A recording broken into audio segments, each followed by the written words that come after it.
Well, it's delightful to be here with all of you and all of the virtual people out in the world and in the state.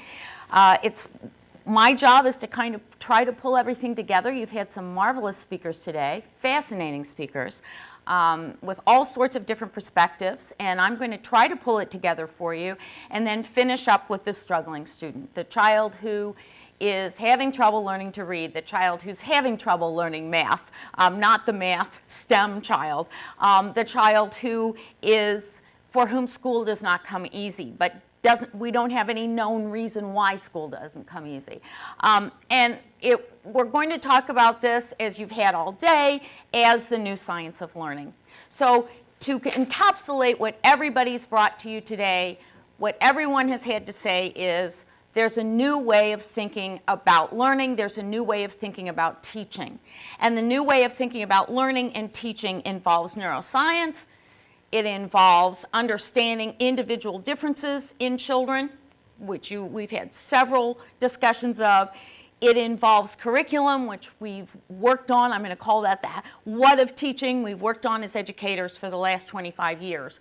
But it also, as Nathan said, it also involves technology, interaction, game playing, making learning, getting to learning a different way, and making it more interactive, making it more motivating. And I'm going to try and summarize a lot of what you've heard today in that respect.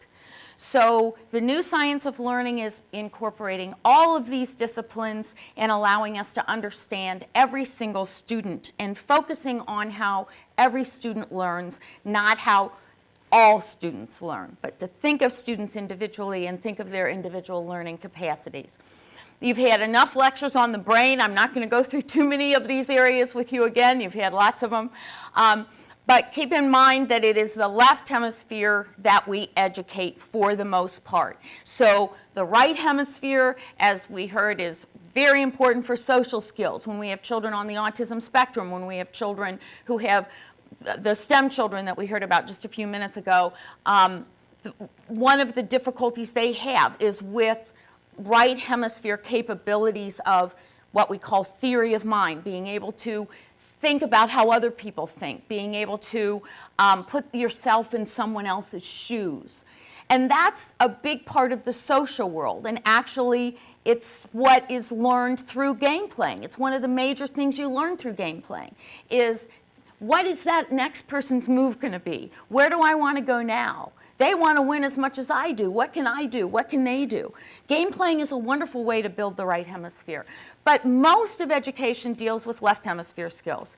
And the left hemisphere skills are reading, mathematics, geography, all sorts of sciences, and they involve symbols. And ultimately, what we are getting to in neuroscience to a great extent is how the left hemisphere deals with symbols and children who have trouble learning symbols, whether it's learning the letter that goes with a sound if they're going to read, or learning the numeral that goes with a concept if it's on your fingers, as you heard today, but the concept of number, what we call the number sense. That dealing with symbols gets to be very problematic for some students. And that's because symbol learning involves integration. So actually, when we're looking at the left hemisphere of the brain, right here, where the parietal body sense comes together, where the occipital visual capabilities come together, and where the temporal auditory sensations come together, at this angle, and it's so called the angular gyrus, that is where all of the symbol systems are integrated together. And that's one of the last parts of the human brain to mature. And because of that, we start teaching children when they're 5, and we don't stop until they're about 15 or 16, and that's when that part of the brain reaches its ultimate maturity. So education is brain building. It is designed specifically to develop these capacities of symbol use to a great extent. And then, of course, a fascinating topic of problem solving and coming up with the eureka effect that you heard earlier, but coming up with novel solutions to problems you've never seen before, which is really actually very involved with the frontal lobe, as you heard. So when we're looking at students who are struggling to learn, what we're starting to understand with fMRI, and you've seen lots of fMRIs today, and you've learned a lot about these different capacities and how we're actually looking at something called the BOLD signal, blood oxygenation. So we're looking at the parts of the brain that are active in a given task. But when we're looking at learning and education, the architecture that supports learning is pretty fundamental in the left hemisphere, that supports at least most symbol learning, all right? Not necessarily problem solving in the sense of the eureka moment, but certainly usage of symbols and being able to use symbols and manipulate them easily. And that architecture is this basic network. And what you will notice here is it is at the top, it says the object naming network, meaning that it's an architecture of language. And it's the architecture that a child develops in the first 4 years of life. What we're starting to understand then is that when parents talk to their children, when parents play with their children, and game playing is very important, the architecture that's being built by talking is this left hemisphere architecture that supports most of education. The architecture the parents build with game playing is actually right hemisphere social skills. If there's anything we can communicate before we get to the educational process to parents to help them to prepare children to do well in school, it's talk, talk, talk, play, play, play with your children from birth to 4 years of age. Don't worry about getting them in all sorts of activities. Don't worry about, I was at Starbucks not so long ago, and a man in front of me was talking to his friend about how the coach said that his child really had good potential for soccer, and he was real excited about that. And then it came out, as we were in the long Starbucks line, about 10 minutes later that the child was 3. The point is, we're worrying too early as parents about skills that are going to mature in the brain much later. And the architecture that supports learning actually comes through very, very relaxed interactions of parents and children. And what you'll see is the same architecture right here that we saw a minute ago that supports, that supports language, which involves the top of the temporal lobe, this kind of frontal lobe region here that's very important for sequencing and grammar and production of words. It's a part of the brain that talks, but it's also the part of the brain that sequences sounds in words. Helps a young child to learn to say animal instead of aminal. And this hub here that kind of is like the engine of the brain that drives this network and gets all the areas to be firing together. That same network is very active in mathematics. That same network is very active in all musical notation and musical reading of music. It's very active in scientific investigation and so on. So as the brain builds, as educators build the brain, what you will start to see, and I'll show you some more slides in a few minutes, is that you start to see these very complex pathway systems emerge superimposed on this basic architecture that started when the child was 2 and 3 and 4, just by interacting with adults in playful ways, in conversational ways. So what we need to understand a little bit more in terms of how this architecture gets started, and you had some discussion on this, the whole discussion of Dr. Sedina on dopamine and neuromodulators, is the chemistry. What drives the brain to develop all these pathways? What drives the brain besides just stimulation? And we heard a lot about second language learning and how bilingual exposure is very good for young children. It is. It's wonderful for young children. So is single language exposure actually very good for young children.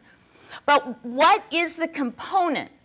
We heard a lot about how if a child is really motivated, then what we see with that student is that they'll continue to learn and they'll continue to work on that problem when they're doing another problem, when they're doing another task. So what underlies that? And what underlies that is neurochemistry. And I want to take it a little further than dopamine with you and explain how that can be incorporated in the classroom and is with effective teaching. And I'm going to call that the how of teaching. So the what of teaching is building on this network, this symbolic processing, problem-solving network of the left hemisphere. But the how of teaching is, was the teacher effective? Was the student motivated? Did the student enjoy it? Is the student continuing to think about it after the class is over? Are they continuing to work through the problem? And that has to do with the chemicals in the brain, and we'll talk about that in just a minute. The other thing I want to explain is that when we're talking about the brain wiring itself, and you look at this huge highway system that develops during the educational years, this is just from math alone, mathematics alone processing. When you look at this highway system, what you're actually looking at is long fiber tracks here that were laid down very early in development, within the first year or so of development. I call them superhighways. They're axonal fibers. They extend from neurons. They are myelinated with a fatty substance, and that's an insulation. And that allows electrical stimulus to be conducted. And unlike the highways here in Pennsylvania and the highways all over the country that get worn down when we use them, the opposite thing happens in the human brain. The more you use the highway, the more you practice a skill, the thicker the myelin gets, and the better you get at that skill, and the faster it goes. So education isn't just about teaching new things and making school interesting. It's also about practicing what you've learned over and over and over and over again, so you get faster and more efficient and more effective at it. And teachers, how do teachers do that? How do they keep students motivated to keep practicing? And that has to do with neurochemistry. So what we have in the tip of every axon, at the very tip of this long highway that sends information, is we have little bubbles. They're called synaptic vesicles, and they're little bubbles that contain chemicals. And some of those chemicals are excitatory, and when they're released, what happens is they attract a dendrite from another neuron that's never had a contact with that axon before. They attract that dendrite to suck up that chemical, and that is a new connection. But some of the chemicals are inhibitory. They actually keep that stimulus from attracting another dendrite. And you have to be able to pay attention. And we learned about how important attention is from Dr. Zadina, and how Dr. Neville found at University of Oregon that if you just train attention, it has lasting effects in students over long periods of time in learning. But if you are paying attention, you want to be able to pay attention to the relevant information, what the teacher's saying, and be able to ignore the thing that the little boy's doing next to you. And so you need both inhibition and you need excitation, and they need to be balanced. And teachers are a big part of drawing the student in, getting the student to know this is relevant, this is important, this is what you have to pay attention to. Please ignore everything else. And that has to do with neurochemistry. You learned about dopamine. Dopamine is the save button of your brain's computer. Every time you make a new connection, if dopamine is released, then that new connection is more likely to make it through the night. So every time a teacher does something encouraging to a student, reinforces them, or makes the activity fun or interesting or exciting, to a great extent what's happening is dopamine is being released, and that's solidifying that knowledge. That's helping that student to hold on to it, to be motivated to keep thinking about it. But there's more to education than dopamine. We have other neuromodulators. We have acetylcholine, or acetylcholine, you can pronounce it either way. Acetylcholine is the neuromodulator of attention. And when a teacher walks around a room and looks at a student's paper and puts her or his hand on a student's shoulder, says, "Good work, Bob," or just walks around the room to make sure all the students are with them, as opposed to sitting behind a desk, just kind of having workbooks be done and not really moving around. Every time a teacher's active, every time a teacher's dynamic, every time a teacher's moving around, that increases acetylcholine. And when you increase acetylcholine, you get these neurons ready to make new connections. It's like saying to the brain, this is important, okay? This is important, pay attention, because this is what you're going to be learning today. That's a how of teaching. And that's the difference between a dynamic teacher and a teacher that has the same content, but it just isn't having the same effect. The students aren't seeming to grasp it as well. And then the third neuromodulator we know about that's very important for education and very important for learning is norepinephrine. You all know norepinephrine. You don't know you know norepinephrine, but you know it because it is the neuromodulator that's upregulated when a student takes Ritalin or Concerta. It's in the drug methylphenidate, which is the drug that we give to many children with ADHD. But norepinephrine is naturally upregulated, naturally increased in our brains when we have something new. Novelty, human brains love novelty.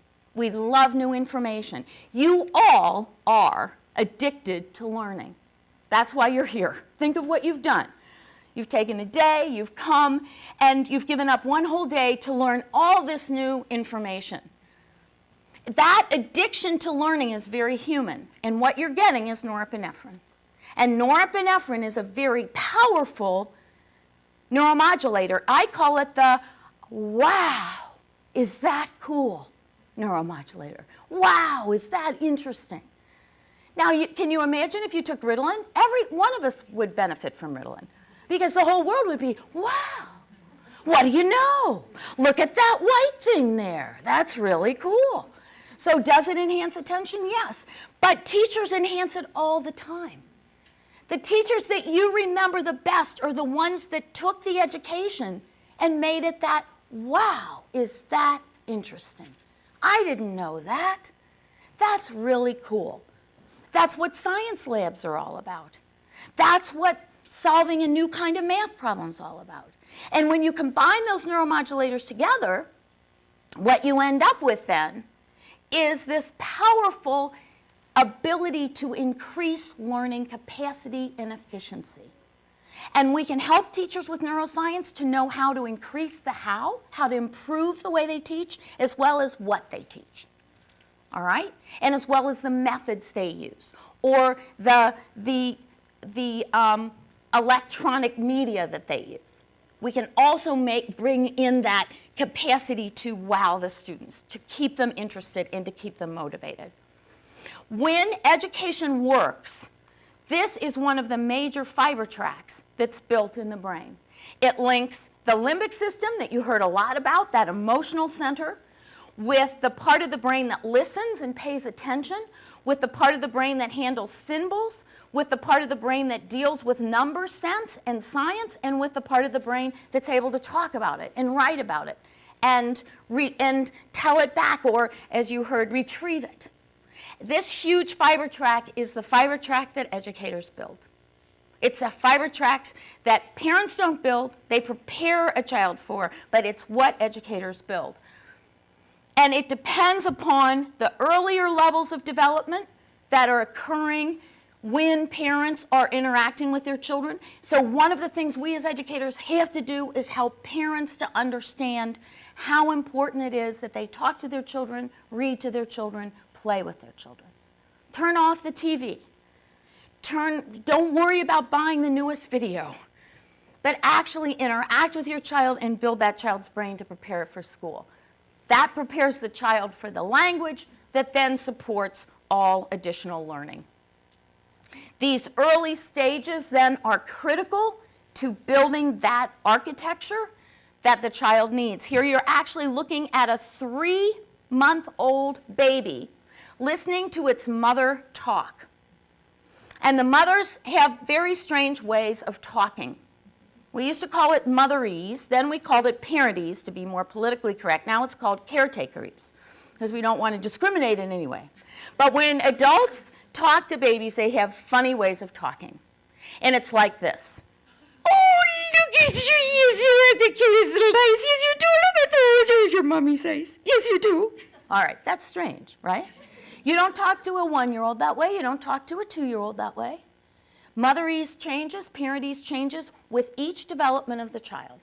With each stage, with each new fiber tract that's developed in the brain, humans have this way of knowing what the baby's interested in or the child's interested in and adjusting the way we talk. So if a mother is talking to a 2-year-old, she's more likely to say, or like let's say a 18-month-old, do you want your cup? Your cup? Or do you want your bottle? Bottle. Do you want your bottle or your cup? Repeating the same salient word 5, 6, 7 times and exaggerating the sounds. But mothers don't talk that way when their baby's 3.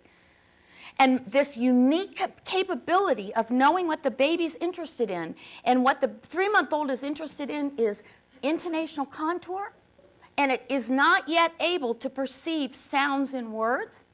And so what's happening is mother gets rid of the sounds and words, exaggerates the intonational contour, slows it down, and just is feeding that baby's brain exactly what it needs. We need to encourage parents. We need to help parents understand how important this is. Okay? And as you heard earlier, Patricia Kuhl's research that showed when children are exposed to foreign languages with a real human being, when they're 6 months of age, they learn the phonemes of the foreign language as well as they learn the phonemes of their native language. They learn the speech sounds. When babies are exposed to it on a TV or a video, they don't learn anything. Nothing gets in. I don't think parents understand that. I think they think, oh, they're learning from watching television. And certainly there are good educational programs for young children. But you probably know the American Academy of Pediatrics is recommending no TV at all, no screen time for children under 3 or 2, because it's the interaction that seems to be so important. This is the way the brain builds itself. It builds maps. It builds maps of sounds first, the sounds of the language in the temporal lobe, and then the sounds are sequenced into words, and then the words are sequenced into sentences, and then the grammatical endings are added onto that, and that's all very systematic, and that's all very ordered, and there are regions of the brain that are specifically mapped for each of those skills. And the only way they get mapped is through exposure. It doesn't happen unless the child is exposed to the language. So that by the time you have students in high school, we can look at the size of their vocabulary, and we can literally measure the size of this symbol part of their brain. It will be thicker, it will be bigger, and it's almost perfectly correlated with vocabulary size from school. We can also look at the trajectory of how different parts of the brain emerge during the school years. And these are the important parts. This is the symbol center of the brain, and this is the prefrontal lobe. And notice some of the more basic sensory motor skills like talking and moving and jumping and running are almost fully developed by the time a child enters school at 5. And then the brain prunes or fine-tunes those areas. But educators build the frontal lobe, the problem solving, the way of handling new situations, and this ability to use symbol systems. There is a slight decline in adolescence. Very interesting little decline. It's as though nature's saying, find a girl, find a girl, find a girl, you can think later. And then it takes off again, okay? Especially the frontal lobe. But learning a second language is easier when people have this basic architecture, and we know that when there is a second language learning, that the brain looks very different. When someone has 2 languages that they're exposed to, that they're bilingual and they were exposed before they enter school, this part of your left hemisphere in the front that talks is actually double-coded. The neurons are as good with one language as they are with the other. This person will never have an accent. They'll never have to translate. When we expose someone to a language later on, they have 2 very separate, distinct areas. And that's always going to have one language usually a little more dominant than the other, even though they might be bilingual. But the last thing I want to end with, the last idea, is that if, in fact, the brain is a use it or lose it organ, and by the way, it's a use it or lose it organ your whole life, so that what children are good at is what they do, And what adults get bad at is what they don't do. So all of us need to know the importance of stimulating the brain and providing the brain with a kind of information that it needs to build itself to do well in the world that we're in. But one of the things we've learned from Patricia Kuhl's research, from Hart and Risley's research, is that when children come from lower socioeconomic homes, below the poverty line, they enter school with a 32 million word gap. They're exposed to 32 million fewer words than children who enter school from your homes. Children who enter school from your homes, by the time they've entered school, have heard 45 million words. That's 45 million more opportunities for the brain to have wired itself to do what it needs to do in school.